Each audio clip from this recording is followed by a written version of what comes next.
Good afternoon, Dr. Meenakshi Nath. Are you there? Yes, Dr. Vijay, I am here Okay, also. okay. Ma'am फिर हम करें start. कर लेते हैं, हाँ जी, शुरू कीजिए. ठीक है, ठीक है, ठीक है, ठीक है.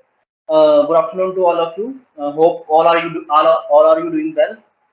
Uh, Myself, Dr. Ajay Singh, MD Swasthprita, in Srimati Uma Devi Ayurvedic Medical College, Department of Swasthprita. So, on the occasion of this Ayush Vibhodhvi webinar series, day 7th, I would like to welcome of our institute chairman, Engineer Amarjit Singh Walia, all management members, our principal ma'am, Dr. Meenakshi Nath. One thing special about Dr. Meenakshi Nath that I am lucky that I was student.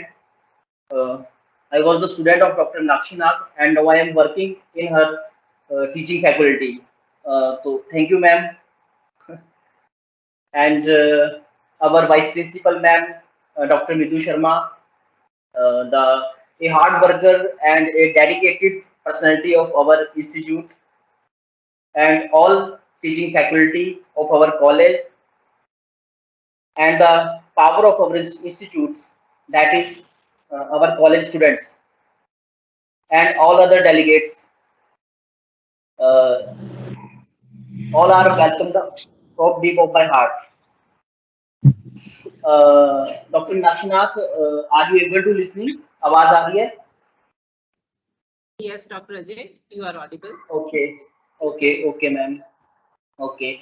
I would like to thank all of you for giving me your precious time. Today we will discuss in this webinar series on the behalf of Swasthita Department of Srimati Urmila Devi Ayurvedic Medical College. Uh, Now I would like to introduce our keynote speaker, Dr. Nikita Parmar. She is MD in Swasthita. She has passed his UG from Govind Bhai Jhansi Patel Ayurvedic Medical College, Vidyanagar, Gujarat, and she has done his MD in Swasthita from JGCO Ayurvedic Medical College, Ghatprava, Karnataka. She is also practicing in Ayurveda Panchkarma Hospital in Gujarat in her evening time. She is expert in various Ayurvedic procedures like Agni Karam, Rath Mokshan, and Panchkaram procedures. Uh, she's university rank holder in both UG and PG courses. I think this is enough about Dr. Nikita Parmar. Yeah, one thing is more about Dr. Nikita Parmar. We listen that she is also perfect in Gujarat Pogras Garba. So anybody can want to know about Garba. So he or she can ask from her. Uh, now I will request to our principal ma'am, Dr. Meenakshi Nath, to say a few words on today's webinar. Thank you, Meenakshi Dr. ma'am. Ajay. हाँ जी. Yes. Thank you, Dr. Ajay. Dr. Thank you, Ajay, ma'am. I was quite lucky to have you as a student and now as my colleague. Thank you very much, ma'am. Thank you. A very delightful afternoon to all the delegates. I welcome you all again on the 7th day of Ayush Vibodhini series. I hope this series is definitely going to expand our circle of wisdom and our attitude towards Ayurveda. Now I welcome Dr. Nikita Parmar, who is the keynote speaker for today. And her topic, Sankramak Rog में Ayurved विशेष संदर्भ COVID-19. I think this topic is very much relevant in current situation. And I think today's lecture will certainly add to our knowledge and we all will be benefited to a great extent. Thank you, Dr. Nikita, for accepting our invitation. And now over to Dr. Ajay.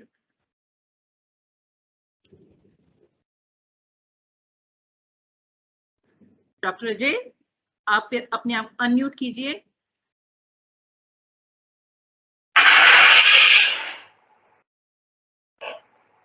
Ma'am, give me 1 minute. Okay.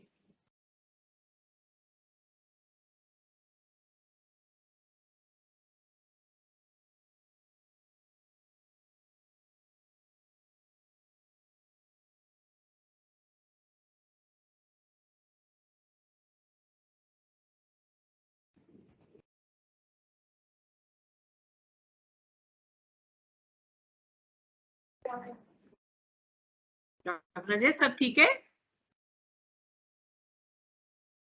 आपकी आवाज नहीं आ रही है, आप unmute कीजिए। हाँ ma'am. Ma'am बस एक गिव मी जस्ट 1 मिनट। नहीं नहीं, वही पूछ रहे हैं, ठीक है, सब ठीक है? हाँ ma'am, everything is good, everything is good. Okay okay.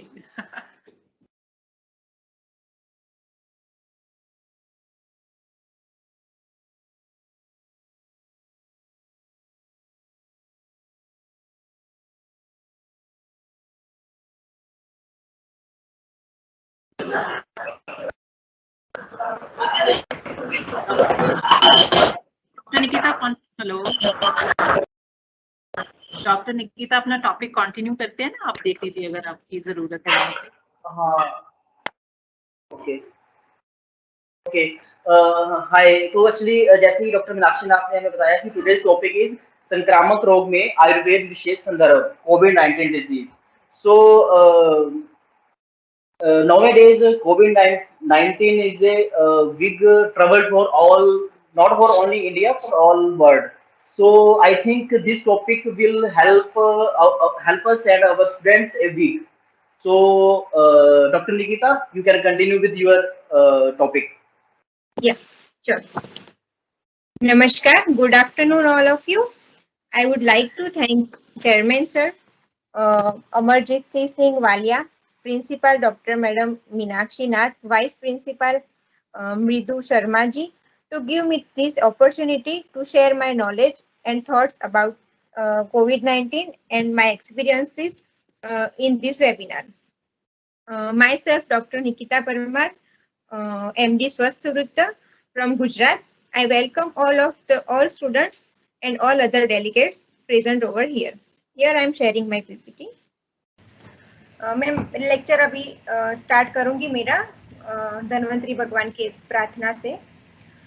ओम नमो भगवते धन्वंतराय अमृत कलश हस्ताय सर्वामय विनाशनाय श्री विष्णवे ठः ठः स्वाहा।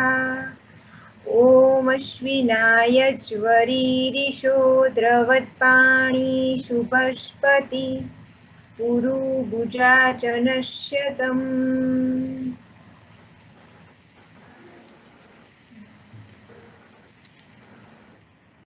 आज का हमारा टॉपिक है संक्रामक रोगों में आयुर्वेद विशेष संदर्भ कोविड-19। ये टॉपिक लेने का तात्पर्य यह है कि पिछले 1.5-2 साल से या 2.5 साल से हम एक ऐसी महामारी की वजह से पूरा देश, पूरा विश्व जो परेशान हो रहा है, क्या भारत को सच में इससे इतना डरने की या इतना परेशान होने की जरूरत है? हम इस के बदले में क्या कर सकते हैं? डरने की जगह हम दुनिया को कैसे राह दिखा सकते हैं? हमारे पास ऐसा क्या है कि हम इससे बच भी सकते हैं और लोगों को बचा भी सकते हैं? और सबसे ज्यादा हम एक वैद्य होने के नाते क्या कर सकते हैं? तो ये सब डिस्कस आज मैं आप सबके साथ करने वाली हूँ। आयुर्वेद 5000 साल से भी पुराना हमारा वेद है। इसमें इस प्रकार की महामारी का उल्लेख पहले से किया हुआ है, जिसको नाम दिया है जनपदो ध्वंस, मतलब कि एक साथ बहुत सारे जन समूहों का एक ही टाइम पे उध्वंस हो जाना, मतलब कि नाश हो जाना, उसको हम जनपदो ध्वंस कहते हैं। ये इसी प्रकार के जनपदो ध्वंस हर 100 साल में आते रहते हैं। क्यों आते रहते हैं? तो हमारे ही ऐसे कर्म रहते हैं, हमारी ही कुछ ना कुछ ऐसी गलतियां रहती है जिसकी वजह से हर 100 सालों में प्रकृति अपना सफाई अभियान चलाती है कि जो हमने प्रकृति का विनाश किया है, जो पर्यावरण को नुकसान पहुंचाया है, शायद उस सभी का भरपाई करने हेतु इस प्रकार की महामारियां आती रहती है।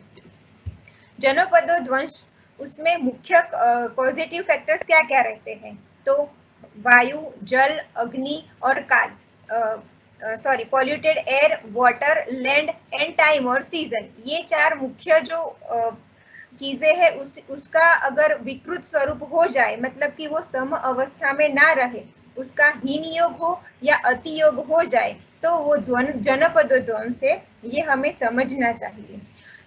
तो जनपद ध्वंस का मुख्य जो कारण बताया गया है हमारे वेद में, चरक संहिता में जो बताया गया है, उसका मुख्य जो वजह बताई है वो अधर्म बताया है। तो अधर्म कैसे? तो प्रज्ञा अपराध जो अधर्म का कारण बताया है। अब प्रज्ञा अपराध क्या है? तो धी धृति स्मृति विभ्रंश कर्म यत् कुरुते अशुभम प्रज्ञापराधतम विद्यात् सर्वदोष प्रकोपणम। मतलब क्या कि जब धी, धृति और स्मृति तीनों चीजों को हम अपने दिमाग से निकाल देते हैं, जब उसके अधीन हम काम नहीं कर पाते हैं, तो क्या होता है कि सभी दोष प्रकोप हो जाते हैं, मानसिक और शारीरिक सभी दोष प्रकोप हो जाते हैं, और उसकी वजह से हमें कोई ना कोई शारीरिक या मानसिक तकलीफ होती रहती है। और ये सब तकलीफें हैं, ये स्वाइन फ्लू, सार्स, मर्स, कोविड-19, चिकनगुनिया, इस सब के स्वरूप में सृष्टि में आती रहती है।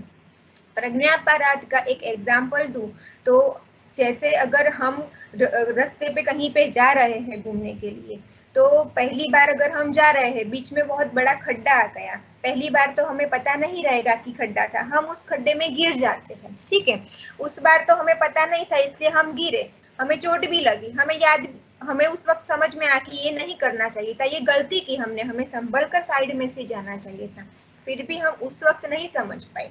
अब जब उस वक्त हमने समय पसार कर दिया, बाद में थोड़े दिनों के बाद या थोड़े महीनों के बाद जब उसी रास्ते पे से हम जा रहे हैं, तो अगर हम धी और धृति का तो पहले विनाश हो गया, लेकिन जब स्मृति का भी विनाश हो जाता है, जब हमें पहले किया गया कर्म याद नहीं रहता कि हम यही रास्ते पे से गए थे, इसी खड्डे में गिरे थे, और हम वो भूल जाते हैं, हमारी स्मृति में वो याद नहीं रहता, तो हम वापिस उस खड्डे में गिरते हैं, उसे प्रज्ञापराध कहते हैं।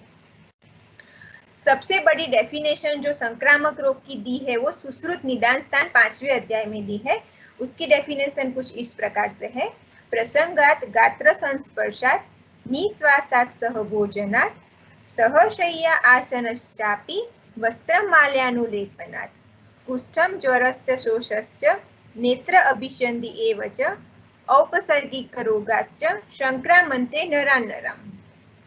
संक्रामन्ते नराम नराम का मतलब है कि एक व्यक्ति से दूसरे व्यक्ति को ये फैलता है, जिसे हम इन्फेक्शियस या कंटेजियस डिसीज कहते हैं। कैसे फैलता है? तो प्रसंगात, गात्र संस्पर्शात, निश्वासात मतलब सांस के द्वारा फैलती है, ये सह भोजनात खाना साथ में बैठ के खाने से होती है, सहशय्या एक ही बेड शेयर करने से होती है। इन सभी कारणों से कुष्ठ मतलब कि स्किन डिसीज, ज्वर मतलब अभी हम देख ही रहे हैं कि जो कोविड-19 है उसमें फीवर एक मुख्य सिम्टम भी है, और उसे हम सन्निपात ज्वर के साथ कंपैरिजन भी करते हैं। शोष मतलब कि राज्य क्षमा, टीबी जिसे बोलते हैं, वो भी इन्फेक्शियस डिसीज है। नेत्र अभिशन मतलब कि नेत्र के अलग अलग विकार भी होते हैं। प्रसंगात मतलब क्या कि एक दूसरे के फिजिकल कांटेक्ट में आना।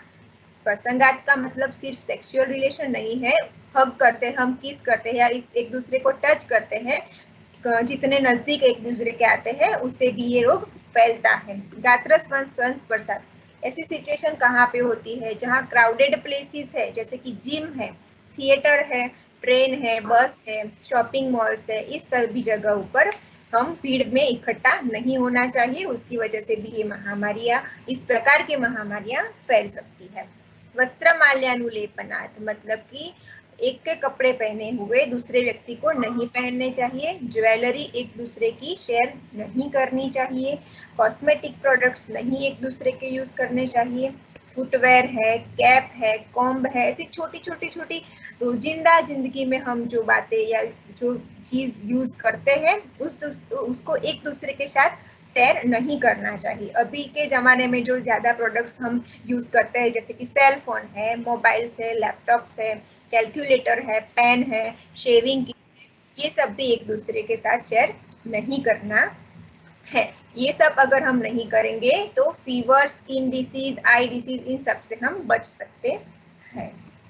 सहशैया मतलब मैंने जैसे आगे बताया कि पेशेंट का बेड भी शेयर नहीं करना चाहिए। एक पेशेंट को एडमिट किया तो उसको डिस्चार्ज देने के बाद सैनिटाइजेशन प्रॉपरली करना चाहिए। घर में भी अगर किसी को कोविड हुआ है या कुछ भी प्री सिम्टम भी दिख रहे हैं तो उससे आइसोलेशन में इसीलिए रखना चाहिए। ये सभी बातें हमारे आयुर्वेद में लिखी हुई है हजारों साल पहले। अभी ये सोशल डिस्टेंसिंग है कि जो भी हम पूरा हाइजीन वगैरह मेंटेन कर रहे हैं, ये सब हमारे शास्त्र में तो कब का दिया हुआ है कि भाई इस तरह से करोगे तो आपको इन्फेक्शियस डिसीज, औसर्गिक रोग नहीं होंगे। लेकिन ये सब हम कब मान रहे हैं? जब हमारे खुद के ऊपर ये बीत रही है कि नहीं, ये ऐसी कोई महामारी आ चुकी है और हमारे पास अब कोई ऑप्शन ही नहीं है ये सब फॉलो करने के अलावा।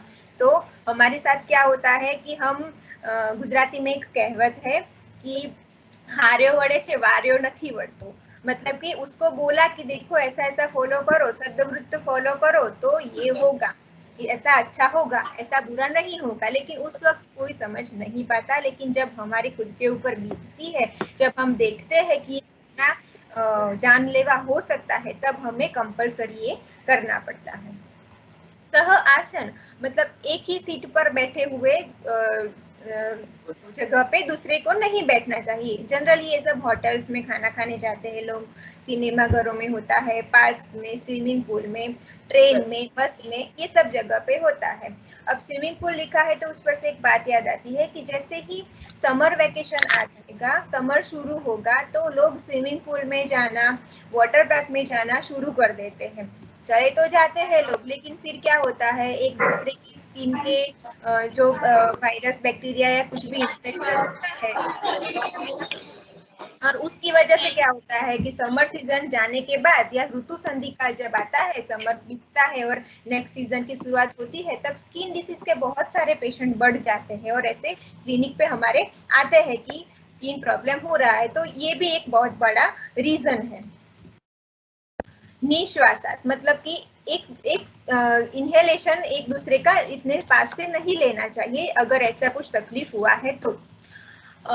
अभी हमारे यहाँ पहले मतलब ये कोविड फैला तब से लोग मास्क प्रॉपर पहनते हैं, ये सब ठीक है। लेकिन पहले जब कोई रास्ते पे से अगर मास्क पहन के निकले तो दूसरे सारे लोग उसको ऐसे देखते थे कि अरे इसको क्या हो गया कि इसने मास्क पहना है। मतलब वो व्यक्ति इतना कॉन्शियस हो जाएगा कि मैंने तो कोई बड़ा पाप कर दिया है क्या, मुझे तो टीबी हो गया है क्या, या फिर मुझे कैंसर या ऐसा कुछ हुआ है कि मैं मास्क पहना तो लोग मुझे ऐसे देख रहे हैं। तो लोग क्या सोचेंगे के डर से कोई मास्क नहीं पहनता था। लेकिन अगर आप देखेंगे तो जापान जैसी जो कंट्री है, वहां पे ऐसा है कि किसी को सामान्य कोल्ड और कफ हुआ या फ्लू हुआ तभी भी वो लोग तुरंत ऐसे अलर्ट हो जाते और वो मास्क पहन के ही बाहर निकलते। तो उन लोगों को ये एटिकेट्स पहले से पता थे और वो लोग फॉलो भी करते थे। हमारे यहाँ क्या है, पता सबको रहता है लेकिन फॉलो नहीं कर पाते अच्छी तरह से, जबकि वो लोग फॉलो करते थे और अभी भी कर रहे हैं। तो उन लोगों को इस महामारी से इतनी दिक्कत नहीं हुई क्योंकि उन लोगों को पहले पता है कि हम अगर इन्फेक्टेड है, हमें अगर कफ एंड कोल्ड हुआ है तो हमें लोगों से 2 गज दूरी बना कर ही रखनी है, हमें मास्क पहनना ही है। ये सारे छोटे छोटे अगर हम बातें ध्यान में रखेंगे तो इससे हम काफी बच पाएंगे और लोगों को भी बचा सकते हैं। सहभोजनात् मतलब कि पार्टी, वेडिंग्स, इस तरह के ओकेजन्स में मिलना जुलना रहता है, तभी भी लोग ज्यादा मात्रा में इकट्ठा होते हैं और ऐसी जो इन्फेक्शियस डिसीज है वो फैलने के चांसेस ज्यादा रहते हैं। ये स्लाइड इसलिए रखी है कि सिर्फ इंफॉर्मेशन के लिए कि ये जो रोग है इस प्रकार के, वो bacteria, virus, fungi, protozoa, parasites, इन सब की वजह से फैल सकते हैं। मुख्य हमारा उद्देश्य मेरा इस लेक्चर का यह है कि छोटी छोटी बातें जो आयुर्वेद में कही है वो सब अगर हम अपने जीवन में उतार दे तो जैसे यथा पिंडे यथा ब्रह्मांडे यथा पिंडे कहा है, ब्रह्मांड में भी जिस तरह से परिवर्तन होता है उसी तरह से हमारे शरीर में भी परिवर्तन होता है। पंच महाभूत जैसे ब्रह्मांड में है वैसे ही हमारे शरीर में है, उसका अगर हम उसी प्रकार से संतुलन बनाए जाए तो ऐसी किसी भी प्रकार की महामारी से भारत को डरने की जरूरत नहीं है, क्योंकि हमारे पास आयुर्वेद है, योग है, मंत्र चिकित्सा है, यज्ञ चिकित्सा है, बहुत सारी ऐसी चिकित्सा पद्धति है, ऐसे प्रयोग है जिसकी वजह से हम खुद भी बच सकते हैं और संसार को भी बचा सकते हैं। कॉमन सिम्टम्स जो कोरोना में दिखाई देते हैं वह है फीवर, ड्राई कफिंग होती है, सूखी खांसी आती रहती है, फटीग होती है, बहुत थकान महसूस होती है, सोर थ्रोट मतलब गले में खराश जैसी बनी रहती है, बॉडी एक बहुत ज्यादा रहता है, राइनाइटिस मतलब रनिंग नोज रहता है, नाक में से पानी बहता है, थ्रोट पेन होता है, गले में दर्द होता है, डायरिया होता है, ये सब प्राइमरी सिम्टम्स रहते हैं। इसके आगे जाके बहुत सारे मतलब न्यूमोनिया और अपर रेस्पिरेटरी ट्रैक्ट सिंड्रोम, ये सारे फिर उसके भी आगे चले गए और ध्यान नहीं रखा तो मल्टीपल ऑर्गन फेलियर होता है और पेशेंट को हम बचा नहीं सकते। तो उतने दूर तक हम नहीं जाएं और अगर हमें सिम्टम आए तो कैसे जल्दी से आयुर्वेद से हम बाहर आए, उसके लिए मैं थोड़े थोड़े छोटे प्रयोग भी आपको बताऊंगी जो आपके जीवन में भी काम आएंगे और आप अगर किसी को बताओगे तो भी आपको काम लगेगा। आयुर्वेद क्या कर सकता है ऐसे रोग में बचाव के लिए? तो आयुर्वेद किसी भी पैथी की उसका एम एंड ऑब्जेक्ट होता है, उसी तरह से आयुर्वेद का भी है। स्वस्थ से स्वास्थ्य रक्षणम, विकार प्रशमनम च, मतलब कि स्वस्थ व्यक्ति का स्वास्थ्य का रक्षा करना ये आयुर्वेद का प्रथम एम है।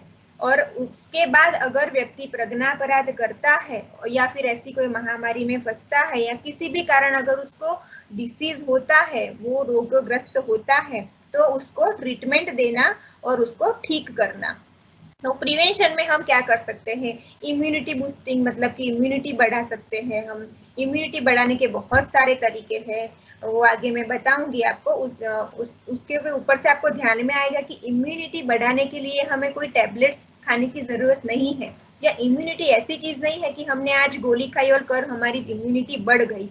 ये धीरे धीरे धीरे धीरे सालों से बनती आई। जन्म के वक्त या ऐसा मैं कहूँ कि माँ के घर में ही इम्यूनिटी बनना शुरू हो जाती है अगर माता भी उस प्रकार करे तो इम्यूनिटी ऐसी चीज है कि वो धीरे धीरे हमारे बॉडी में बनती है। आज गोली खाई और कल इम्यूनिटी बढ़ गई ऐसा नहीं। ट्रीटमेंट में आएगा मेडिसिन, पंचकर्म, जैसे मैंने आगे प्राणायाम, ये सब बहुत सारी मोडालिटीज है जिसके द्वारा हम आयुर्वेद से पेशेंट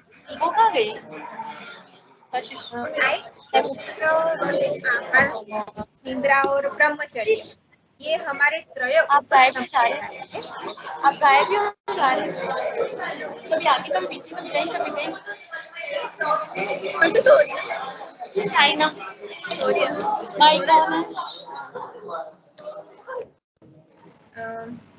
ओके। तो आहार, निद्रा और ब्रह्मचर्य, इसको क्यों उपस्तंभ बोले हैं? तो फूड, हम हर रोज मेडिसिन तो खाते नहीं, आहार खाते हैं, इसलिए आहार का 33% महत्व है, निद्रा का 33% महत्व है, और उसी प्रकार ब्रह्मचर्य है उसका भी 33% महत्व है। आहार के बारे में आगे की स्लाइड में बताऊंगी कैसा आहार करना चाहिए, कैसा विहार करना चाहिए। स्लीप के बारे में बताना चाहूंगी कि 33% मतलब कि आहार और जितना ब्रह्मचर्य का महत्व है उतना ही नींद का महत्व है। अभी जब बीच में लॉकडाउन हुआ, सब क्या बोलते हैं, कुछ काम है नहीं करने को, रात को देर से नींद आती है, सुबह लेट से उठते हैं, ये अच्छी बात नहीं है, या फिर आयुर्वेद के हिसाब से इसको गलत बताया गया है। आयुर्वेद में क्या कहा है? ब्रह्म मुहूर्ते उत्तिष्ठे स्वस्थ रक्षार्थम आयुष्यम, मतलब कि सूर्योदय होने के 96 मिनट के पहले कभी भी आप उठे तो उसको ब्रह्म मुहूर्त कहते हैं, और जितना आप जल्दी उठोगे उतना आपके स्वास्थ्य की रक्षा होगी, और जितना आप जल्दी सोओगे आप उतना हेल्दी रह पाओगे। मतलब सूरज और चांद, दिन और रात इसलिए बनाए हैं कि दिन में काम करना है, रात में सोना है। हम अगर उसके विपरीत करना चाहेंगे या करने जाएंगे तो हमारा बॉडी उसके लिए, हमारी बायोलॉजिकल क्लॉक उसके लिए सेट नहीं है, इसलिए निद्रा का भी उतना ही महत्व है। ब्रह्मचर्य, ब्रह्मचर्य के बारे में इसलिए लिखा है कि हर एक सीजन में, कौन से सीजन में कितने दिनों के अंतर में सेक्सुअल एक्टिविटी करनी चाहिए, और उसके बाद या उसके पहले कौन सा कर्म करना चाहिए, ये सारा आयुर्वेद में दिया हुआ है, और उसका भी हमारे हेल्थ के ऊपर 33% इम्पोर्टेंस रहा है, इसलिए ये तीनों चीजें हमें हमेशा ध्यान में रखनी चाहिए। अब इस दरमियान कौन सी डाइट अच्छी रहेगी? तो आयुर्वेद में दिया है नित्य सेवनीय आहार, जिसमें है षष्टिकांशाली मुद्गाश्च सेंधव आमलकेयवान आंतरिक्षम पयम शर्पी जांगलम मधुचाभ्यसित।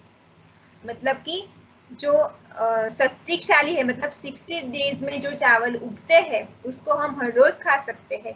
मुद्ग यानी ग्रीन ग्राम मूंग है, वो हम हर रोज खा सकते हैं। पॉइंटेड गोड है, जो परवर है, दूधी है, पंपकिन है, ये सारे ड्रम स्टिक है, ये जो याम है, ये सारी चीजें ऐसी है जो हम हर रोज खा सकते हैं। उसके गुण पूरा आहार वर्ग, शाक वर्ग, फल वर्ग पूरा आयुर्वेद में इस तरह से दिया है, जिसमें जो शाक श्रेष्ठ है उसका भी वर्णन किया है, जो शाक बिल्कुल अच्छा नहीं है, जैसे जो टिंडे की सब्जी हम बताते हैं वो सद्य बुद्धि नाशनम कहा है, तो वो तुरंत ही बुद्धि का नाश कर देती है, ऐसा बताया है। ऐसा तो और किसी शास्त्रों में नहीं बताया होगा कि ये शाक ऐसे ही असर करेगा या ये सब्जी ऐसे ही असर करेगी। ऐसा पूरा डिटेल हमारा साइंस है जिसमें सब कुछ दिया हुआ है। हमें उस पर रिसर्च करने की तो जरूरत है ही, लेकिन इतना भी रिसर्च का वेट करने की जरूरत नहीं है, हमें वो पूरा रीइस्टैब्लिश करने की जरूरत है, क्योंकि पूरा हमारे शास्त्रकारों ने उनकी बुद्धि से और छठी इंद्रियों से सब कुछ इतना अच्छा लिखा हुआ है, सिर्फ हमें उसको बाहर लाना है और उसको इस प्रेजेंट लाइफ में 21st सेंचुरी में उसको हम कैसे यूज करें, खुद भी और समाज को भी कैसे यूज करवाए, ये हमें देखना है और यही हमारा चैलेंज है।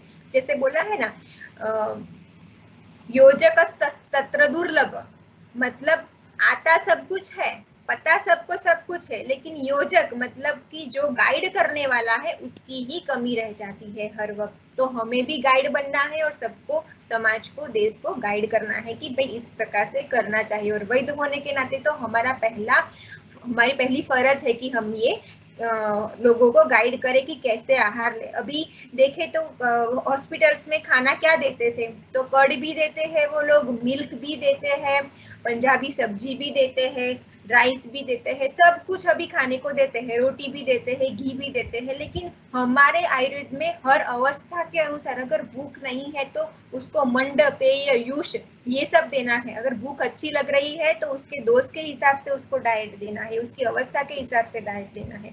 तो उस प्रकार से हमें डीप में उतर के डिटेलिंग करके ये सब करना पड़ेगा, ताकि क्या हो, हमारे आयुर्वेद का भी नाम हो, उसकी बदनामी ना हो जाए।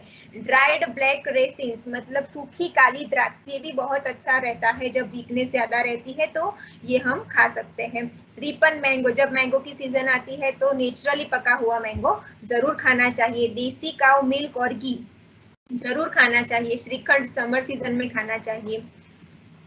हार्मफुल फूड एंड हैबिट्स, तो नित्य सेवनीय आहार भी दिए हुए हैं। इसमें मैंने सबसे पहले नंबर पर कर्ड लिखा है, वो इसलिए लिखा है क्योंकि कर्ड के बारे में आयुर्वेद में लिखा है कि ग्रीष्म शरद वसंतेषु दधि न दधि गर्हितम, मतलब ग्रीष्म, शरद और वसंत ऋतु में दही नहीं खाना चाहिए।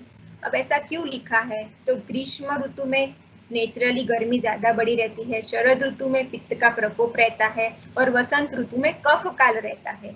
तो पित्त, कफ, रक्त तीनों को कर्ड ज्यादा खाने से बिगाड़ता है, इसलिए कर्ड नहीं खाना चाहिए। अब अगर मैं अभी बोली ग्रीष्म, शरद और वसंत ऋतु, तो सभी बच्चे सोच रहे होंगे कि ये कौन सा महीना है, अक्टूबर है, नवंबर है, जनवरी है, उनको पता नहीं रहेगा कि कौन सा महीना है। तो ये भी हमारा एक ड्रॉबैक है कि बच्चों को अंग्रेजी सब कुछ पता है, लेकिन हमारा जो देश की भाषा है, हमारे देश की जो संस्कृति है, उसके बारे में इतना नहीं पता है। तो ये भी आप लोग जाके देखिएगा कि ग्रीष्म, वसंत और शरद ऋतु कौन से महीने में आता है और उस महीने में कर्ड क्यों नहीं खाना चाहिए, वो तो मैंने आपको बता दिया, तो ये आप जरूर देखिए।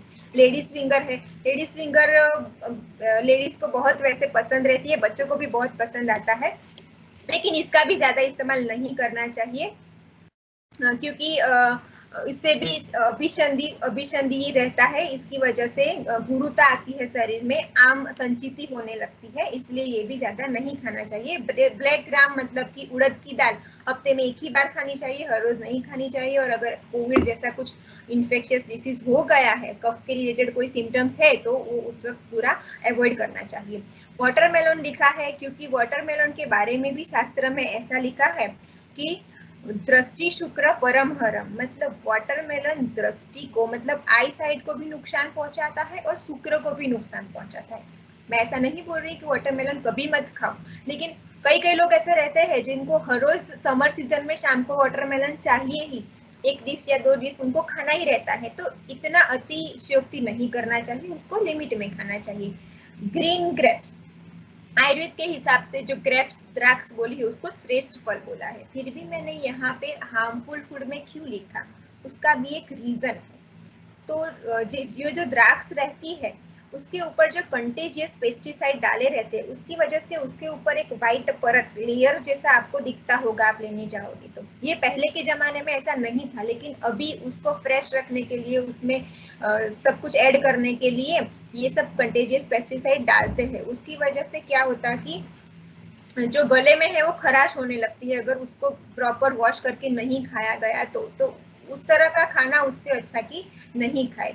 नाइट अवेकनेस मतलब रात को देर तक जगना। स्वीट डिशेस मतलब मीठी चीजें खाना, स्पाइसी फूड, आइसक्रीम वगैरह खाना, बाहर का जंक फूड खाना, ठीक है, ये सब अवॉइड करना चाहिए। चिल्ड वाटर नहीं पीना चाहिए, फॉर्मेंटेड फूड है, इडली डोसा वगैरह नहीं खाना चाहिए ऐसी सिचुएशन में। कोल्ड ड्रिंक्स नहीं पीने चाहिए, बेकरी आइटम्स नहीं खानी चाहिए, फ्राइड आइटम्स नहीं लेनी चाहिए। इम्यूनिटी की बात करें तो इम्यूनिटी 3 टाइप से होती है, नेचुरल इम्यूनिटी, सीजनल इम्यूनिटी और मेडिसिन से ली हुई इम्यूनिटी। नेचुरल इम्यूनिटी में देखें तो मैंने यहाँ लिखा है भीम ऑफ पांडवास, मतलब जो 5 पांडव थे उसमें जो भीम था वो बहुत शक्तिशाली था, तो उसने कुछ मेडिसिन नहीं लिया था अलग से, उसके पास नेचुरल इम्यूनिटी थी। तो ये इस तरह से नेचुरल इम्यूनिटी कई लोगों में होती है, जिसको हम बोलते हैं कि ये तो पत्थर भी पचा सकता है, इतना मतलब स्ट्रांग है, तो वो नेचुरली भी होता है। सीजनल इम्यूनिटी, तो सीजनल हम देखते हैं कि विंटर सीजन में जनरली हमें भूख अच्छा लगता है, हमारा अग्नि अच्छा होता है, हम व्यायाम अच्छा कर सकते हैं, तो उस सीजन में हम जो भी अच्छा खाएंगे उससे हमारी धातुएं अच्छी बनेगी, नरिशमेंट अच्छा होगा, तो इम्यूनिटी भी बढ़ जाएगी। और मेडिसिन के द्वारा जैसे सुवर्ण प्राशन है, सुवर्ण औषधियां है, गुरुची जैसी मेध्य औषधि है, ये सब लेने से इम्यूनिटी बढ़ती है।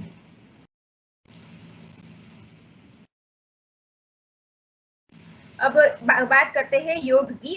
योग से भी इम्यूनिटी बढ़ती है, योग भी हमें इसमें हेल्प करेगा। कैसे? तो यहाँ एक सूत्र है, हेयम दुखम अनागतम। सभी बच्चे एक बार वापिस से बोलेंगे मेरे साथ ही, हेयम दुखम अनागतम, हेयम दुखम अनागतम, मतलब योग practice in proper method will prevent further miseries. अब हम जो बात कर रहे हैं मेडिसिन की, वो तो हमें कुछ तकलीफ हुई और उसके बाद हमने मेडिसिन लिया, उसने इफेक्ट किया और हमारी मिजरी चली गई, मतलब हमारा दुख गया। ये क्या बोल रहा है ये श्लोक कि जो लोग हर रोज योगा करते हैं, योग करते हैं, उनकी जो आने वाली मिजरी है, आने वाले भविष्य के दुख है, उसको भी ये नलिफाई कर देता है, उसको भी ये मिटा देता है, मतलब वो आने ही नहीं देता। इतनी कैपेसिटी योग में है, हमारे पास योग है, हमें करना चाहिए। कॉमन योग प्रोटोकॉल जो हर साल 21 जून को सब फॉलो करते हैं, वो सिर्फ 21 जून के लिए नहीं होना चाहिए, वो व्हाट्सएप स्टेटस डालने के लिए नहीं होना चाहिए, वो हर रोज करना चाहिए। जैसे हम सुबह उठ के ब्रश करते हैं, उसी तरह से हम सुबह उठ के योग भी करने चाहिए, ताकि उसका क्या इफेक्ट होता है हमें पता चले। उसका इफेक्ट तो है ही, लेकिन हम खुद अनुभव करते भी नहीं है और दूसरों को करवा भी नहीं सकते। जब तक हम खुद नहीं करेंगे हम किसी को करने को बोल भी नहीं सकते। इसलिए मैं तो ये हर रोज करती हूँ, CYP मतलब कॉमन योग प्रोटोकॉल फॉलो करती हूँ। आप सब भी जरूर करिए और उसके फायदे आपको जरूर मिलेंगे। यहाँ पे मैंने योग के ऊपर पहले लिखा है भस्त्रिका प्राणायाम। भस्त्रिका प्राणायाम जो है उससे क्या होता है, पूरा रेस्पिरेटरी जो हमारा ट्रैक रहता है वो गर्म, ताकि उसके अंदर जो भी वायरस या बैक्टीरिया कुछ भी आया है गलती से भी अगर, तो वो नष्ट हो जाता है। इसलिए भस्त्रिका प्राणायाम ऐसे रोग में बहुत कारगर है। कपालभाति प्राणायाम भी उतना ही इफेक्टिव है। शवासन लिखा है। अब आप सोचेंगे शवासन में तो क्या है, ऐसे सीधे लेटे ही रहना है, लेकिन जो शवासन है वो बेस्ट आसन बोला है। हमारे पूरा जो बॉडी है, सिर्फ एक्सटर्नल नहीं, इंटरनल भी जो ऑर्गन्स है ना, वो सब इससे रिलैक्स हो जाते हैं।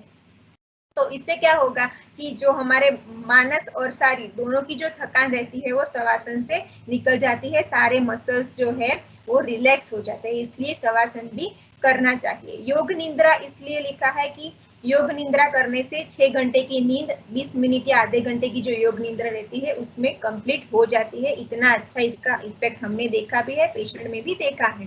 तो कभी अगर रात को नींद अच्छे से नहीं हुई है, ट्रैवलिंग हुआ है किसी भी कारण से, तो आप अगर ये योग निद्रा करेंगे तो आपको 6 घंटे की नींद लिया हुआ अनुभूति जरूर होगा। यहाँ पे सुवर्ण प्राशन मेडिसिन प्रिपेयर्ड विथ कोल्ड देसी काऊ घी, मतलब कि हमारी इम्यूनिटी बढ़ाने के लिए हम सुवर्ण वाली औषधियाँ जरूर लेनी चाहिए, जैसे सुवर्ण वसंत मालती है, सुवर्ण प्राशन है, बच्चों को देना चाहिए इम्यूनिटी बढ़ाने के लिए। उससे क्या होता है कि कमल का फोटो इसलिए मैंने यहाँ पे लिया है कि जैसे कमल पानी में ही रहता है लेकिन फिर भी उसके ऊपर पानी की बूंद टिक नहीं पाती, क्यों? क्योंकि जल कमलवत रहना उसको आता है। तो उसी तरह से अगर हम सुवर्ण वाली प्रिपरेशन लेते हैं, अगर पेशेंट है वो सक्षम है या फिर हम खुद वैद्य अगर ले सुवर्ण वाली औषधि तो हमारे बॉडी में भी रोग नहीं टिक पाता, उसका इतना प्रभाव रहता है।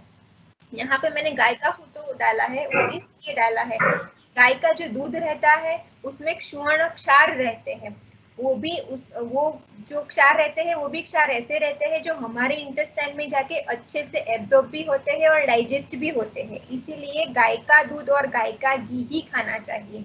हमारी बदकिस्मती इतनी है कि हमें हमारे इंडिया के मोस्ट ऑफ पीपल जो है पब्लिक है उनको वो जो पॉलीथीन बैग रहती है उसका दूध पीना पड़ता है। वो जो पॉलीथीन बैग है वो कार्सिनोजेनिक जो लिस्ट है, कार्सिनोजेनिक जितनी भी प्रोडक्ट्स है उसमें से टॉप 10 में उसका नाम है कि ये जो दूध की थैली है उससे कैंसर होता है, वो टॉप 10 में उसका नाम है, फिर भी हमें वही पीना पड़ता है। तो इसीलिए हम सब जहाँ भी मौका मिले या अगर हमसे पॉसिबल है तो देसी गाय का दूध में से दही, दही में से मक्खन में और उसमें से घी, ऐसा बना के ही यूज करना चाहिए।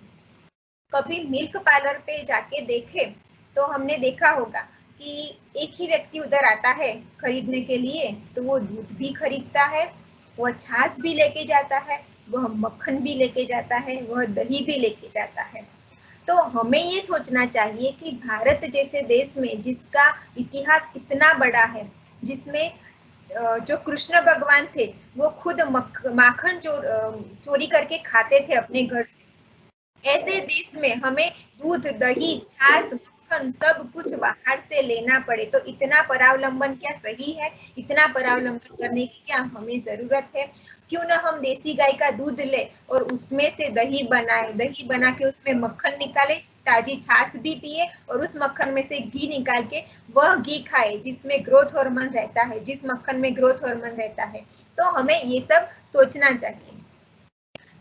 एक एड लॉकडाउन के समय में मैं देख रही थी, जब घर पे हम थे, वर्क फ्रॉम होम हो रहा था, उस वक्त एड में मैंने देखा कि एक जानी मानी पिज्जा वाली कंपनी थी, तो उन्होंने ऐसा एड दिया कि हम अनटच पिज्जा डिलीवरी करते हैं जिसमें कोई कंटामिनेशन नहीं है, कोई ह्यूमन टच नहीं है और सेफली बहुत अच्छे से आपके यहाँ हम पिज्जा डिलीवर करेंगे।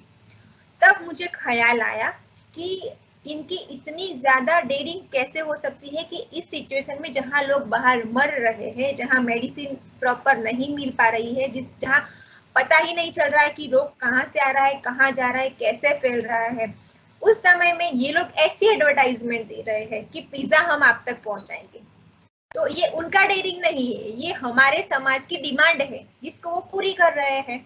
तो हमें भी ऐसी डिमांड रखनी चाहिए ना। अगर पिज्जा की डिलीवरी हो सकती है लॉकडाउन में, तो देसी गाय के दूध की या देसी गाय के घी की डिलीवरी क्यों नहीं हो सकती? लेकिन मंगवाने वाला तो चाहिए ना। उसी प्रकार से ये बात है, तो हमें भी ऐसे ही अच्छी चीजों की तरफ अभी वापस मुड़ना पड़ेगा, वरना ऐसे ही कोविड जैसी महामारियां आगे आती ही रहेगी और हम फिर से इसी प्रकार के वेबिनार या इसी प्रकार के कोई ना कोई कन्वर्सेशन में मिलते ही रहेंगे।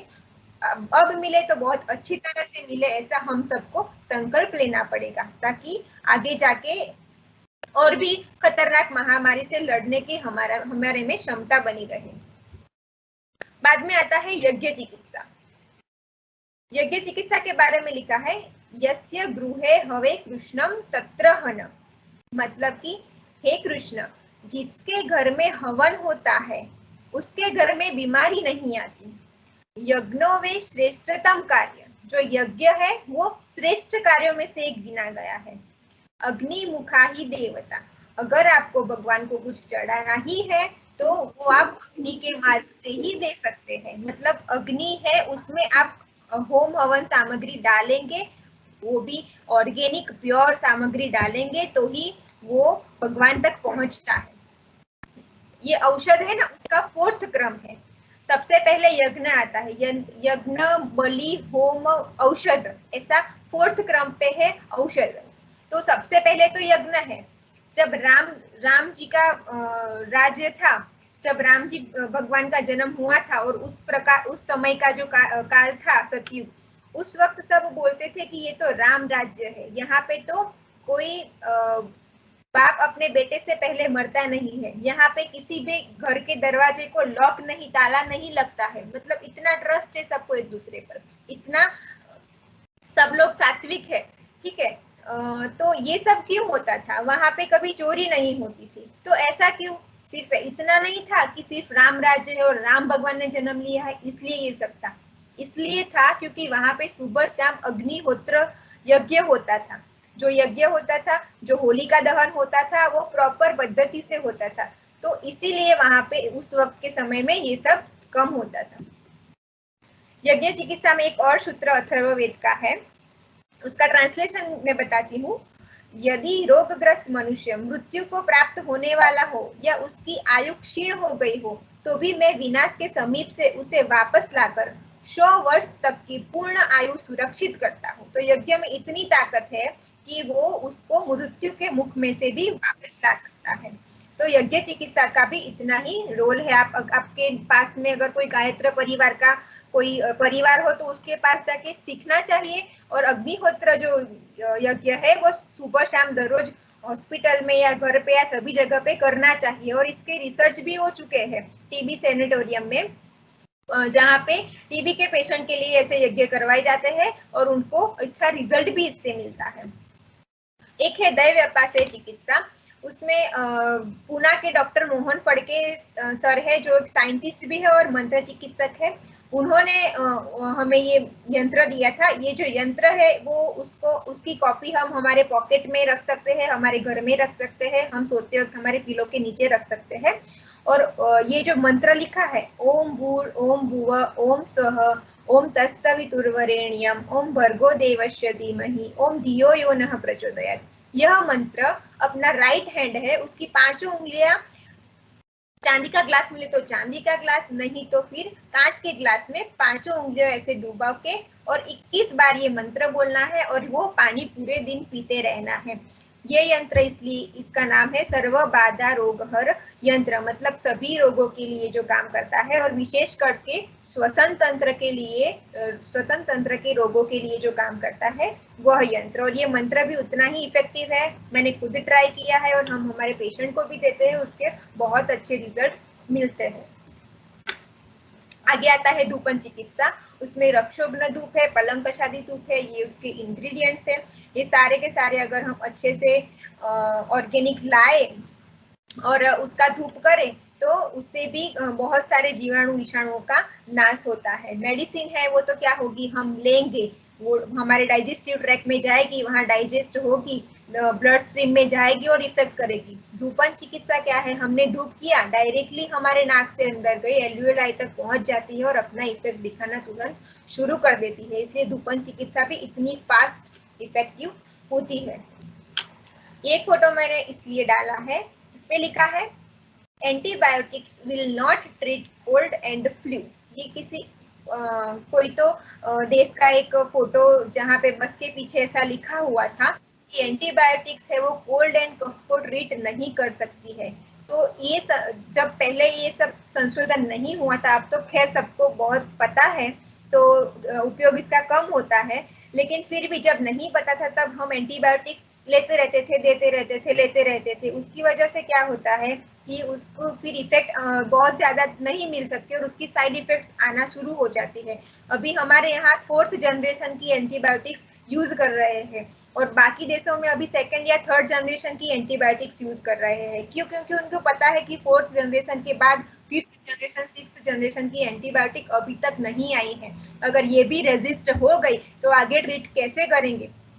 तो इसका अल्टरनेटिव और अच्छा ऑप्शन हमारा आयुर्वेद है, जिसमें हर पेशेंट के अनुसार, उसके प्रकृति के अनुसार, देश, बल, काल सबके अनुसार ट्रीटमेंट बदलती है और वो कभी रेजिस्ट हो गई ऐसा आज तक आयुर्वेद में नहीं सुना है। इसलिए हमें इस मौके का फायदा उठाना चाहिए। ये चांस है हमारे आयुर्वेद के लिए और चैलेंज है हमारी सोसाइटी के लिए। तो इसीलिए हमें इस चांस को अपनाना है और पॉजिटिवली आगे बढ़ के इसी रास्ते पे आगे चलते हुए और बहुत सक्सेस हासिल करनी चाहिए।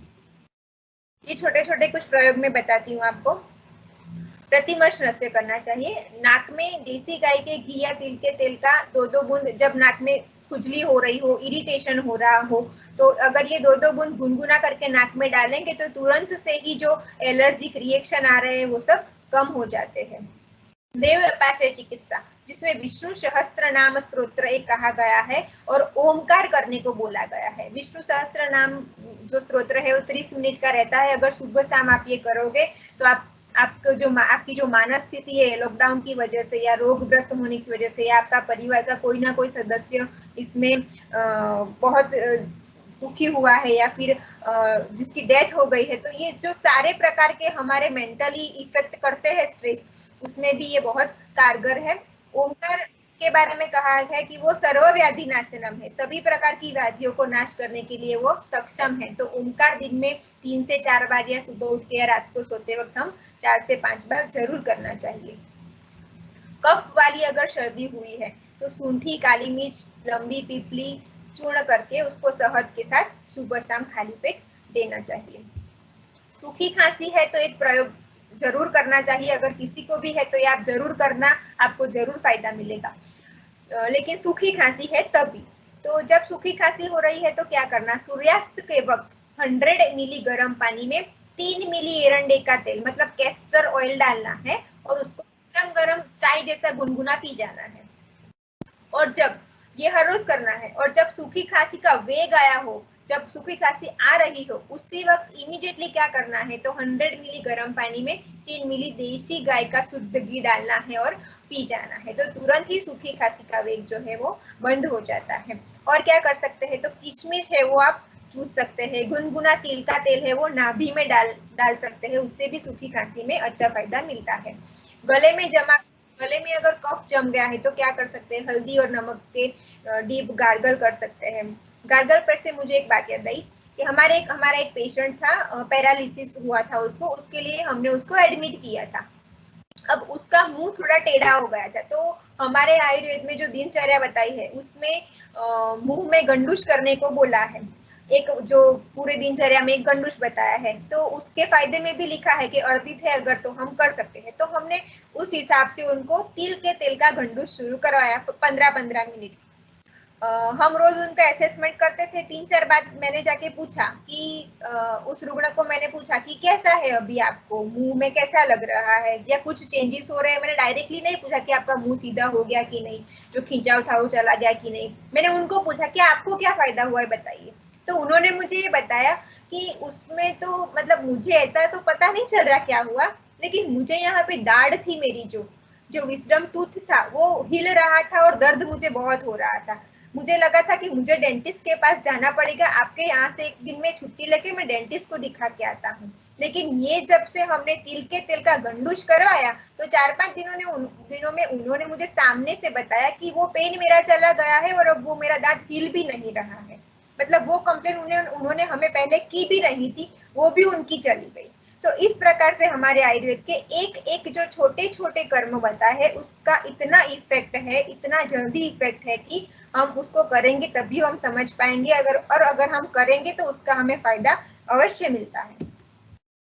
अब बंद नाक है अगर तो क्या करना चाहिए? अजवाइन और पुदीना गर्म पानी में डालकर उसकी भाप ले सकते हैं। लहसुन और अजवाइन की पोटली बना के तवी पे गर्म करके जहाँ पे भी हम नाक बंद है तो साइनस और पेरानाजल साइनस एरिया में हम उसकी सिकाई कर सकते हैं। नाक में से अगर पानी बहता है तो क्या करना चाहिए, तो सेम उसी प्रकार अजवाइन की पोटली गर्म करके सूंघना चाहिए। हमारा जो रसोई घर है ना, वही हमारा रक्षा कवच है। इसमें से मोस्ट ऑफ आप मेडिसिन देखो तो वो हमारे रसोई घर में ही मिल जाए ऐसी है। तो इसीलिए रसोई घर को हमारा रक्षा कवच बनाना है, ना कि उसको जंक फूड या बेकरी फूड या इस तरह के मतलब जो विदेशी खुराक है उसको हमारे रसोई घर में लाके हमारी तबीयत को और नहीं बिगाड़ना चाहिए। नाक में जलन अगर हो रही है तो गुनगुना किया कोपरेल नाक में इस तरह से आप उंगली डाल के लगा देंगे तो भी तुरंत फायदा मिल जाएगा। एक प्रतिरोधक मिक्सचर है जो हमने 3 औषधों को मिलाकर बनाया था, उसका फायदा भी हमें बहुत मिला है, जिसमें ड्राई जिंजर है, टर्मेरिक है और लिकोराइज है। ये तीनों को मिक्स करके और टंग पर इस तरह से रख देना है और वो सलाइवा के साथ अंदर जाता जाएगा और जो सोर थ्रोट हुआ है, पेन हो रहा है, उस सब में भी फायदा मिल जाता है। गोल्डन मिल्क मतलब मिल्क को टर्मेरिक के साथ रात को सोते वक्त पीना चाहिए। शरबत इस प्रकार से आप बना सकते हैं, जिंजर वाटर, लेमन, कोरिएंडर ये सब डाल के। फिर आता है हर्बल टी जो हमारे आयुष डिपार्टमेंट से बहुत फेमस हुई थी और इसका काफी उपयोग भी हुआ और फायदे भी हुए। डिकॉक्शन बना सकते हैं, तुलसी है, टर्मेरिक है, पारिजात, जास्मिन, ये सब के लीव्स को इकट्ठा करके 160 ml पानी लेके बॉईल करके 40 ml सुबह शाम ले सकते हैं। स्वास्थ्य रक्षा आयुर्वेद से कैसे करना चाहिए, तो हमारे पास इतने सारे त्योहार हैं, सभी के पीछे साइंटिफिक मतलब बात ऐसी है कि ये सिर्फ त्योहार नहीं है, उसमें साइंस है और वो साइंस भी हमेशा हमारी हेल्थ को अच्छा करने वाला ही साइंस है। अब चाहे तो इसके ऊपर भी एक पूरा लेक्चर रख सकते हैं, इतने ही सारे साइंटिफिक रीजंस है पूरे त्योहार मनाने का, लेकिन हम क्या करते हैं, पूरे उसको बिगाड़ दिया है, पूरा उसको उल्टा ही करते हैं। कैसे करते हैं वो मैं आगे बताऊंगी। तो हम क्या कर सकते हैं, वसंत ऋतुचर्या में होलिका दहन कर सकते हैं। होलिका दहन एक बहुत बड़ा यज्ञ है जिसका नाम है वासंती नवसस्येष्टि यज्ञ। सभी मेरे साथ एक बार बोलेंगे, वासंती नवसस्येष्टि यज्ञ, वासंती नवसस्येष्टि यज्ञ। ये यज्ञ जो है अगर पूरे देश में एक ही समय पर एक ही साथ किया जाए तो वातावरण जो हमारा पर्यावरण है उसकी शुद्धि हो जाती है, जो वायरस बैक्टीरिया वगैरह जो है वो उसका नष्ट हो जाता है और वातावरण वापस से शुद्ध कर सकते हैं। तो उस प्रकार से हमें होलिका दहन करना चाहिए। उस वक्त वसंत ऋतु में खजूर खानी चाहिए, ज्वार की धानी खानी चाहिए। शरद ऋतु में क्या करना चाहिए, श्राद्ध आता है, हम दूध पाक खाते हैं, दूध पाक खाना चाहिए। शरद ऋतु में खाया हुआ दूध पाक प्रॉपर तरीके से, दूध मतलब देसी गाय का ही दूध, घी मतलब देसी गाय का ही घी और कोई नहीं। दूध पाक हम प्रॉपर तरीके से अगर शरद ऋतु में खाते हैं तो पूरे साल का जो हमारा बॉडी का पित्त है वो बैलेंस कर देता है। वो दिनचर्या मैंने जैसे बताया, सुबह जल्दी उठना, रात को जल्दी से सो जाना, वो सब अगर हम पूरा फॉलो करते हैं दिनचर्या, उसके ऊपर भी पूरा एक अलग लेक्चर ले, उतनी बड़ी वो बात है, लेकिन मैं शॉर्ट में बता रही हूँ कि वो अगर आप पूरा फॉलो करेंगे तो भी इस प्रकार की महामारी से या इस अनेक प्रकार के रोग से आप बच सकते हैं। ऋतुचर्या, ऋतु संधि काल, ये पूरा अगर आप फॉलो करेंगे, कौन से ऋतु में कैसा आहार, कैसा विहार करना चाहिए, ये सब हम ध्यान रखते हैं तो कोई भी प्रकार की व्याधि हमारा कुछ नहीं बिगाड़ सकती। सदव्रत का पालन, अभी जब मैंने बताया कि नाक पे मास्क पहनो, छींको तो हाथ रखो, ये सब हमें जब WHO बता रहा है तो हम कंपलसरी कर रहे हैं। हमें जब बोलते हैं कि मास्क नहीं पहना तो फाइन लगाएंगे तो हम कर रहे हैं, लेकिन हमारे सदव्रत में इतने सालों से ये बताया हुआ है, लेकिन वो बुक खोल के कोई भी देखने को तैयार नहीं है। अगर वो देखता भी है तो वो समझने को तैयार नहीं है। तो ये हमें समझने की जरूरत है। सभी बच्चों को मैं बताती हूँ अभी, जो लोग सदव्रत पढ़ चुके हैं या पढ़ने वाले हैं वो सदव्रत अच्छे से पढ़े और उसका प्रैक्टिकल एप्लीकेशन करने का प्रयत्न जरूर करें। आपको जरूर कुछ ना कुछ अच्छी और नई इंफॉर्मेशन मिलेगी ही मिलेगी। बाद में आता है व्यायाम। अभी क्या करते हैं, वर्कआउट करते हैं सब लोग, व्यायाम नहीं करते, वर्कआउट करते हैं। वर्कआउट में क्या होता है, एक तो फटाफट वर्कआउट करने से हमारे पल्स बढ़ने लगते हैं, हमारा रेस्पिरेशन बढ़ने लगता है। इस प्रकार का वर्कआउट हमारे लिए जरूरत नहीं है। व्यायाम के लिए क्या बोला है, अर्धशक्ति व्यायाम, हमारे जितनी कैपेसिटी है उससे हाफ कैपेसिटी तक ही हमें व्यायाम करना चाहिए। उससे आगे अगर हम बढ़े तो फर्दर डिजनरेशन होता है, इसलिए व्यायाम के भी नियम फॉलो करते हुए जरूर व्यायाम करें, उससे भी फायदा होता है। मिथ्या आहार विहार। होलिका दहन में हम क्या करते हैं, जो लकड़ी नहीं डालनी है वो भी डालते हैं, पूरे सोसाइटी का या कुछ भी कूड़ा कचरा जो भी मिला वो भी डालते हैं, उसमें प्लास्टिक की बैग भी डालते हैं, सब कुछ डालते हैं और फिर उसके साथ हम सेल्फी लेते हैं, उसका वीडियो बना के हम फेसबुक पे पोस्ट करते हैं। ये होलिका दहन नहीं है। उसमें जो आम की लकड़ी बोली है, वट की लकड़ी बोली है, अर्क की लकड़ी बोली है, ये सब डालना चाहिए। नए धान्य डालना चाहिए उसमें, जो मिट्टी के या गोबर के जो कंडे रहते हैं वे सब डालना चाहिए। उससे क्या होगा, वातावरण की शुद्धि होगी। हम जो कर रहे हैं वो तो और वातावरण को खराब करने का काम कर रहे हैं। तो अगर करना है तो प्रॉपर करे, कम करे लेकिन सही करे, उसको गलत तरीके से नहीं करना चाहिए। दूध का भी मैंने बोला, वैसे देसी गाय का ही दूध पीना चाहिए, ना कि जो बैग में पॉलीथीन में मिलता है वो। गुड़, सफेद गुड़ सब खाते हैं, काला पसंद नहीं है ऐसा बोलते हैं। हमारे यहाँ पेशेंट आते हैं, बोलते हैं कि काला गुड़ बच्चा पसंद नहीं करता, उसको देखने से अच्छा नहीं लगता। अब उसको भगवान ने ऊपर से तो ऐसा बोल के भेजा नहीं है ना कि ये काला है तो नहीं खाना, ये सफेद है तो खाना, ये चॉकलेट है तो खानी है, ये परवल की सब्जी है तो नहीं खानी है। ये सब सिखाते भी हम हैं, मतलब कि पेरेंट्स सिखाते हैं और फिर उसकी फरियाद भी वही लेके आते हैं। तो ये तो भगवान सिखा के नहीं भेज सके, बेटा ये चॉकलेट है ये खाना, ये करेला है मत खाना। तो इसी तरह से हमें उसी प्रकार से सिखाना पड़ेगा बच्चों को कि जो सही है वही चूज करना है हमें। खीर है, तो जब दूध पाक की वगैरह बात आती है तो दूध पाक में वो टूटी फूटी जैसा हम कुछ डालते हैं उसमें, या ड्राई फ्रूट्स भी डालते हैं। ड्राई फ्रूट्स को दूध के साथ विरुद्ध बोला गया है, ऑपोजिट फूड कॉम्बिनेशन बोला है। तो जब दूध पाक खाते हैं तो दूध पाक तो खाया, अच्छी बात की, लेकिन उसमें ड्राई फ्रूट भी डालेंगे, वो टूटी फूटी जैसा जो जेली वगैरह आता है वो भी डालेंगे, और वो खाने के बाद उसके ऊपर तीखा भी खाएंगे, भजिया भी खाएंगे, गोटा भी खाएंगे। ये सब खाएंगे तो क्या होगा, स्किन की प्रॉब्लम होगी, अच्छा तो कुछ नहीं होगा, ऊपर से खराब होगा। और जिसको पता है वो भी समाज के डर से या पता नहीं क्यों नहीं बताते कि भाई ये मत खाओ, वो नहीं खाने को तो नहीं बोल पाते लेकिन वो खुद भी खाते रहते हैं प्रेशर में, तो ये भी नहीं करना चाहिए। खाद्य तेल, अभी रिफाइंड तेल बहुत यूज हो रहा है।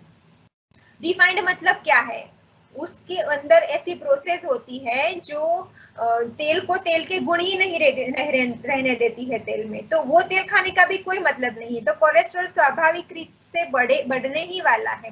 तेल खाना है तो कच्ची घानी का ही तेल खाना चाहिए, जिससे गुड कोलेस्ट्रॉल बढ़ता है और बैड कोलेस्ट्रॉल है वो कम होता है। तो इस प्रकार से मिथ्या आहार विहार है जो हमें बंद करना है, समाज से भी वो उसको नाबूद करना है। जो पाश्चात्य संस्कृति की वजह से उसको देख देख के हम जो ब्लाइंड अनुकरण कर रहे हैं उसको कम करना है। ये सब अगर छोटी छोटी बातें ध्यान में रखेंगे तभी जाके हम ऐसे बड़े रोग से बच पाएंगे। बड़े रोग से बचना मतलब ये नहीं है कि हम आईसीयू में जाना पड़ेगा, और आईसीयू में तो हम जा नहीं सकते तो कुछ नहीं करना। अगर छोटे छोटे बदलाव लाएंगे तो एक दिन ऐसा भी आएगा कि आईसीयू की जगह सब लोग आयुर्वेद के आसपास आना जरूर पसंद करेंगे।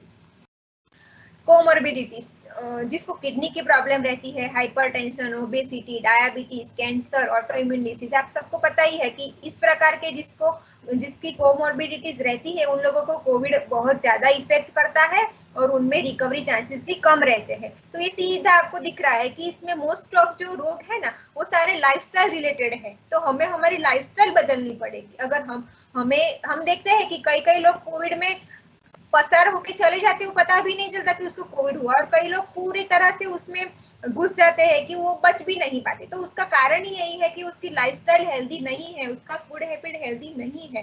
तो हमें ध्यान तो हमारे रूट पे ही डालना पड़ेगा। हम कितने भी ऊपर चले जाए, अगर हमारे रूट मजबूत नहीं है तो आगे जाके हम ग्रोथ नहीं कर पाएंगे। इसीलिए जो बेसिक चीजें है आयुर्वेद की, जो बेसिक चीज है हमारे साइंस की, वो हमें अडॉप्ट करने की जरूरत है और लोगों को समझाने की भी जरूरत है। तो अगर ये करेंगे, छोटी शुरुआत करेंगे तो बड़े बड़े रोग से जरूर बच पाएंगे। किस प्रकार का आहार लेना चाहिए, युष्य, पेय, राब, सूप, मौसम्बी है, अनार, देसी पपीता, हरा नारियल, चावल, सूखी काली द्राक्ष, खजूर वगैरह जैसा आप खाना ले सकते हैं।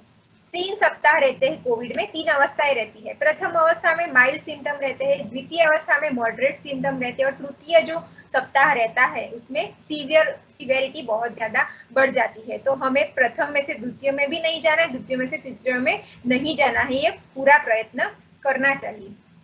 3 लहर, अब पहली लहर में देखा कि बूढ़ों को ही वो अफेक्ट हो रहा है, ऐसा बता रहे थे। जो 60 प्लस है वही लोगों को इसकी इफेक्ट ज्यादा हो रही है, ऐसा बताया जा रहा था। बाद में सेकेंड लहर आई जिसमें युवा धन है जो हमारा, उन लोगों को इफेक्ट ज्यादा हो रही है, ऐसा बताया। अब थर्ड वेव है तो शायद बच्चों में इसका इफेक्ट ज्यादा दिखे, तो हमें इसकी तैयारी भी पूरी करनी चाहिए। अभी मैंने 2 दिन पहले एक नागपुर के न्यूज़पेपर में उसका एक फोटो देखा, उसमें लिखा था कि जो कफ सिरप है ना वो बच्चों के लिए अच्छी नहीं है। तो अगर ऐसा संशोधन और 10 साल के बाद आया कि बच्चों को एंटीबायोटिक नहीं देनी चाहिए, बच्चों को ये नहीं देना चाहिए, बच्चों के लिए ये हार्मफुल है, तो जब रिसर्च होके आएगा तब हम बिलीव करें। इससे अच्छा हमारा जो शास्त्र है उसमें तो सनातन सत्य लिखा हुआ ही है कि ये करो, ये होगा ही। सुवर्ण प्राशन दो, बच्चे की इम्यूनिटी बढ़ेगी, गर्भ संस्कार करवाओ, बच्चा हेल्दी ही पैदा होगा। अगर गर्भ में रहे 9 महीने तक अगर हम बच्चों का ख्याल रखते हैं तो आने वाले 9 कितने भी साल मतलब बच्चा जिए उसका ध्यान हमें नहीं रखना पड़ता, बच्चा हमारा ध्यान रखता है। ऐसा बलवान बच्चा हम पैदा कर सकते हैं। तो ये सब हमें ध्यान रखना चाहिए। कृष्ण भगवान थे उसको नंद किशोरा माखन चोरा ऐसा नाम दिया था। क्यों? तो उन्होंने अपनी किशोरावस्था में ही माखन चोर के खाया था। माखन की चोरी वो किशोरावस्था में ही की थी। क्यों? क्योंकि उस वक्त सबसे ज्यादा जरूरत हमें ग्रोथ हार्मोन की होती, और माखन में सबसे ज्यादा ग्रोथ हार्मोन रहता है जिससे हमारी इम्यूनिटी बढ़ती है, शक्ति बढ़ती है। तो इसीलिए बच्चों को ये सब चीजें प्योर जरूर देनी चाहिए। 3 लहर 3 चिकित्सा। सबसे पहले हमने ऐसा नोटिस किया कि कास्ट औषधि से काम चल जाता था।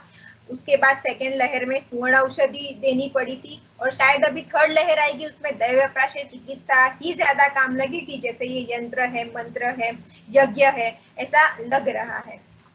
क्रमानुक्रमिक आयुर्वेद सबसे पहले हमने देखा तो सिर्फ प्रतिरक्षा हेतु के ऐसे कोई महामारी आई, पहले चिकनगुनिया आया था, बाद में ये कोविड आया, तो उस सब में ऐसा कोई भी अगर महामारी आती है, स्वाइन फ्लू आया या कुछ भी आता है, तो आयुर्वेद के डॉक्टरों को काढ़े देने में लगा देते हैं गवर्नमेंट कि भाई काढ़ा दो, आप काढ़ा दो, मतलब उसका उतना मतलब रोल नहीं दिखाते। बाद में थोड़े माइल्ड केसों को ट्रीट करने का मौका मिला, बाद में मॉडरेट केसों को, देन सीवियर केसेस। अब आयुर्वेदिक कोविड केयर सेंटर ऐसा भी बनना चाहिए, और आगे जाके Ayurvedic dedicated Covid care centre, मतलब जिसमें सिर्फ फोकस्ड आयुर्वेदिक ट्रीटमेंट हो और उससे ही दर्दी ठीक होके घर जाए, ऐसा भी कर सकते हैं। हीन योग, सम्यक योग, अति योग, ये इसलिए लिखा है कि कई पेशेंट ऐसे आते हैं कि बोला काढ़ा भी हो तो सीजन ना देखे, ना खुद का अग्नि देखे, ना खुद का प्रकृति देखा, कुछ भी देखे बिना वो काढ़े पीते गए, और एक दिन हमारे हॉस्पिटल में आके बोलते हैं पूरे मुंह में अल्सर्स हो गए हैं, फीशर्स हो गए हैं, अर्श की तकलीफ हो गई है। तो इतना हमें अति योग भी नहीं करना है, उसका इतना हीन योग भी नहीं, उतनी कम मात्रा में भी नहीं लेना है। बोले कि काढ़ा तो पिया लेकिन कुछ भी फर्क नहीं हुआ, तो उतना कम भी नहीं लेना, ज्यादा भी नहीं लेना, उसका सम्यक योग करना बहुत आवश्यक है।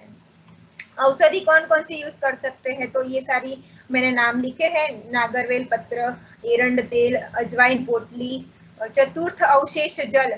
ऐसा एक छोटा सा प्रयोग मैंने कहीं पे पढ़ा था, उसमें लिखा है कि जो पानी है वो उबाल के 1/4 उसको रिड्यूस कर दो और वो पानी पीने से ज्वर चला जाता है। ये प्रयोग हमने एक पेशेंट पे भी किया था और उनको अच्छा रिजल्ट भी मिला था। ऐसे कई प्रयोग आयुर्वेद की संहिताओं में पड़े हुए हैं, लेकिन वो वेट कर रहे हैं कि कब कोई वैद्य आके मुझे यहाँ से निकाले और प्रैक्टिकल एप्लीकेशन करे, उससे हमें यश भी मिलेगी, कीर्ति भी मिलेगी और धन भी मिलेगा। तो ये जरूर करना चाहिए। काली मिर्च और गोघृत का एक प्रयोग है जिसमें पल्स कम हो जाती है, तो 3 काली मिर्च लेनी है, उसको गोघृत में पीस कर उसको चटा देना है पेशेंट को। थोड़ी ही देर में पल्स बढ़ने लगते हैं और हृदय के ऊपर एक आवरण हो जाता है जिससे वो बचा सकता है। हमें सिर्फ वैद्य नहीं बनना, हमें प्राणाभिसार वैद्य बनना है, और प्राणाभिसार वैद्य बनने के लिए हमें पूरा आयुर्वेद में घुस जाना पड़ेगा, उसके अंदर उतर के उसकी सारी जो बाबतें हैं उसको पॉजिटिवली हमारे अंदर लानी है, और अगर हमारे अंदर आ गई तो फिर हम धीरे धीरे हमारे पेशेंट में रिजल्ट है जो वो दुगनी ताकत से ले पाएंगे। अणु तेल का नश्य करवाते हैं, गोघृत का नश्य, कॉफोल क्रेगल करके एक पेटेंट मेडिसिन है, उसको उसके कुल्ले करवाने से भी फायदा मिलता है। शतदौत ग्रुत कैप्सूल, हेलिन, ये सब हम यूज करते हैं। और कौन सी मेडिसिन यूज कर सकते हैं, तो श्रृंग, बष्प, शीदोपलादी चूर्ण, कनक, आसव, विश्वास का, चिंतामणि रस, महालक्ष्मी विलास रस, सुवर्ण वसंत, मालती, चंद्रकला रस, जय मंगल रस, ये सारी औषधियां हैं जो यूज करने से बहुत फायदा मिलता है। और दूसरी कुछ नाम है सुदर्शन घनवटी, संचमनी वटी, यष्टि मधु घनवटी, पथ्यादि घनवटी। अलग अलग अवस्था देख के पेशेंट के हिसाब से हम ये औषधि भी देते थे और इसका बहुत फायदा मिला है। अब पोस्ट कोविड लंग फाइब्रोसिस, शुष्क काश, हार्ट पेन, दौर्बल्य, म्यूकर माइकोसिस, कोविड जैसी बहुत बीमारियां आती है और पीछे ऐसे कुछ ना कुछ छोड़ के चली जाती है। जैसे लंग फाइब्रोसिस है, हमारे 1-2 पेशेंट ऐसे थे जो पोस्ट कोविड 24 आवर ऑक्सीजन पे ही रहते थे, 11 लीटर 12 लीटर उनको ऑक्सीजन चाहिए था। बाद में आयुर्वेदिक दवाइयाँ शुरू करने के बाद उनको 24 आवर की जगह रात को ही सिर्फ ऑक्सीजन लेना पड़ता था, उसमें भी वो ऑक्सीजन का लेवल 11 लीटर से कम होकर 2-3 लीटर पे आ गया था। तो ये सब कुछ मतलब पोस्ट कोविड में भी आयुर्वेद इतना ही इफेक्टिव है। कोई भी कंडीशन में अगर पेशेंट हमारे पास आए वो इतना ही इफेक्टिव है। तो हमें हर कंडीशन में कभी भी पेशेंट आए तो उसको उसमें जरूर प्रयत्न तो करना ही चाहिए। कार्य पद्धति क्या, अगर कोविड का पेशेंट आता है तो उसका कैसे हमें मैनेज करना है, तो नित्य वृत्त कथन लेना है उसके पास, क्योंकि ये ऐसा कोई रोग नहीं है धीरे धीरे फैलता है, ये फास्ट स्प्रेडिंग है, तुरंत ही। कभी आपने सुना हो तो सुबह फोन आया था कि हाँ ठीक है पेशेंट इज ऑल राइट, ठीक है, उनके सभी वाइटल्स ठीक है, और शाम को फोन आता है कि ही इज और सी इज नो मोर। तो इसमें इतनी तुरंत फास्ट इफेक्ट होती है उसकी, इसीलिए उसका पल पल का, हर दिन का, हर वक्त का उसका जो वृत्त कथन है वो लेना जरूरी है। उसमें हम पेशेंट को बोलते हैं सुबह 8 बजे अगले दिन जो भी किया है, पूरा जो खाया है, जो पिया है वो बताए। कौन से दिन से कोविड के लक्षण की शुरुआत हुई वो भी बहुत इंपॉर्टेंट रहता है, क्योंकि उसमें 7 से 10वां दिन कोविड होने के बाद वो बहुत क्रूशियल टाइम रहता है। उस वक्त हमें बहुत संभालना पड़ता है, वरना वो थर्ड फेज में चला जाता है। भोजन क्या ले रहे हैं, नवीन कोई लक्षण आ रहे हैं कि नहीं, सापेक्ष लक्षण कल के हिसाब से आज कैसा लग रहा है उन्हें, आहार निद्रा बराबर ले पा रहे हैं, स्वाद सुगंध आ रहा है, नाड़ी संख्या कितनी है, SpO2 कितना है, तापमान कितना है, ब्रीथ होल्डिंग कैपेसिटी कितनी है, ये सारे लक्षण हम पूछ के असेसमेंट हर रोज का हर रोज करना चाहिए ताकि हम अच्छा रिजल्ट ले पाए। ये एक पेपर का पेज है जिसमें लिखा है कि गेहूं अनाज भंडार में सल्फास की गोलियां डालना सीधे कैंसर को अपने शरीर में बुलाना। मतलब आजकल ये जो गेहूं या वगैरह जो अनाज है वो सड़ नहीं जाए उसके लिए ये जो गोलियां रखते हैं, इसके वजह से भी कैंसर होता है। कंपेरेटिव जियोग्राफिकल कंक्लूजन देखे तो जब लॉकडाउन हुआ उस वक्त जो रिवर थे, माउंटेन थे, ट्रीज थे, एयर वाटर सब इतना अच्छा हो गया था, कंटामिनेशन से फ्री हो गया था। कई कई जगह पे तो दूर दूर वाले जो माउंटेन कभी दिखे नहीं वो भी दिखने लगे थे, क्योंकि एयर इतनी पॉल्यूशन से फ्री हो गई थी। तो ये सब हो सकता है, हम कब हो सकता है, जैसे अगर लॉकडाउन हुआ तो अब लॉकडाउन करना तो हमारे हाथ में नहीं है, लेकिन हम अगर ऐसा कुछ तो संकल्प ले कि हम हफ्ते में एक दिन पब्लिक ट्रांसपोर्ट से जाएंगे या फिर एक दिन जो है व्हीकल का यूज नहीं करेंगे, कुछ पेड़ लगाएंगे, ऐसा कुछ ना कुछ अगर हम करते रहेंगे तो ये सब अच्छा जो हमने किया था या लॉकडाउन की वजह से प्रकृति के लिए तो कुछ अच्छा हो गया था वो बरकरार रह सके। अहमदाबाद है, दिल्ली है, मुंबई है, उस प्रकार के जो बड़े बड़े राज्य है या स्टेट है, जो सिटीज है, वहां पे ऐसा माना, मतलब ऐसा स्टडी हुआ कि जहां जहां पे बहुत सारे आधुनिकरण हो गया है वहां वहां पे ये इसकी असर जो है वो ज्यादा दिख रही है। जो विलेजेस वगैरह है जहाँ पे अभी भी नेचर के पास लोग ज्यादा रहते हैं वहां पे इतना इसका असर नहीं देखा गया। घर के आंगन में तुलसी, अरडुसी, निर्गुंडी, पारिजात, देसी पपीता, ऐसे कुछ ना कुछ हमारे औषध जरूर होने चाहिए। आगे क्या होगा कि आयुर्वेद तो रहेगा, आयुर्वेद के तज्ञ भी रहेंगे, हमें आता भी सब रहेगा, पेशेंट भी रहेंगे हमारे पास, लेकिन औषध ही नहीं रहा तो क्या करेंगे। तो इसीलिए हमें वैद्य होने के तौर पे हमारी फर्ज ये है कि हम उतने ही प्रमाण में औषध का रोपण भी करें, वृक्षारोपण भी करें, ताकि हमें जिसकी दवाई करनी है वो दवाई, वो औषध हमें अच्छी तरह से मिल सके। तो ये जो कुछ थोड़े नाम लिखे हैं ये हम हमारे घर के आसपास जरूर उगा सकते हैं और उसके ये सब रोग जो है उसके ऊपर अच्छे परिणाम भी मिलते हैं।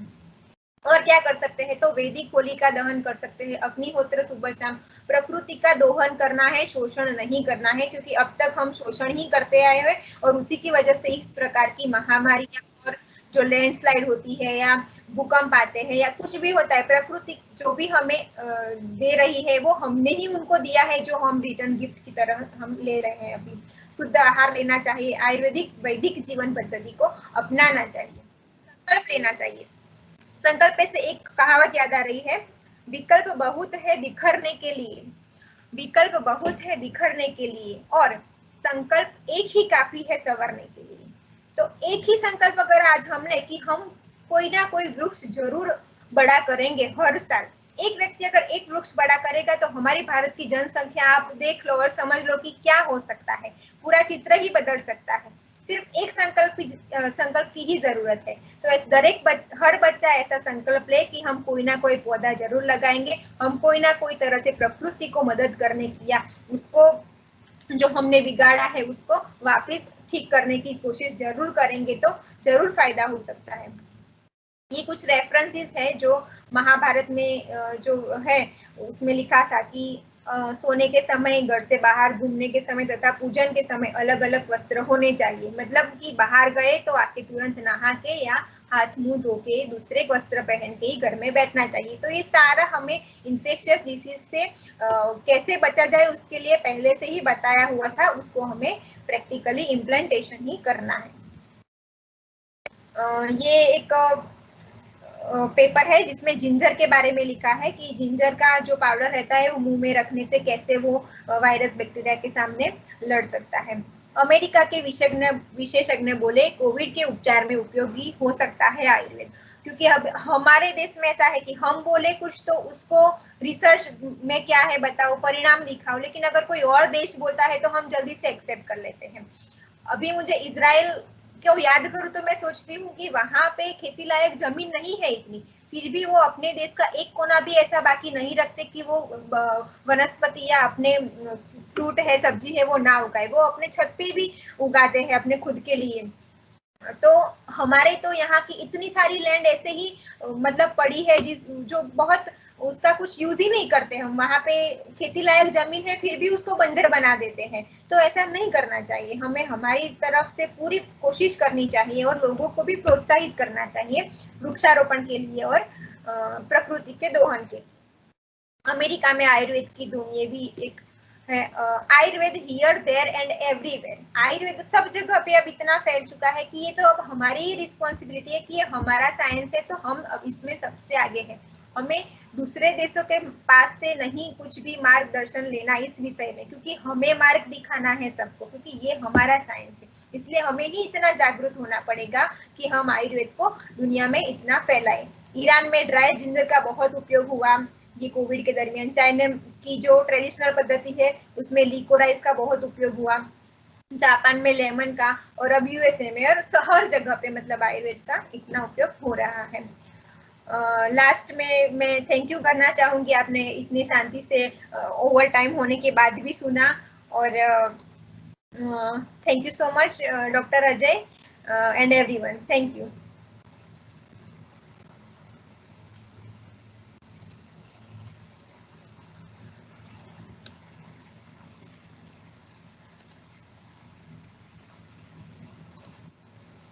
Thank you very much, ma'am. Thank you. It was a very informative lecture. Thank you.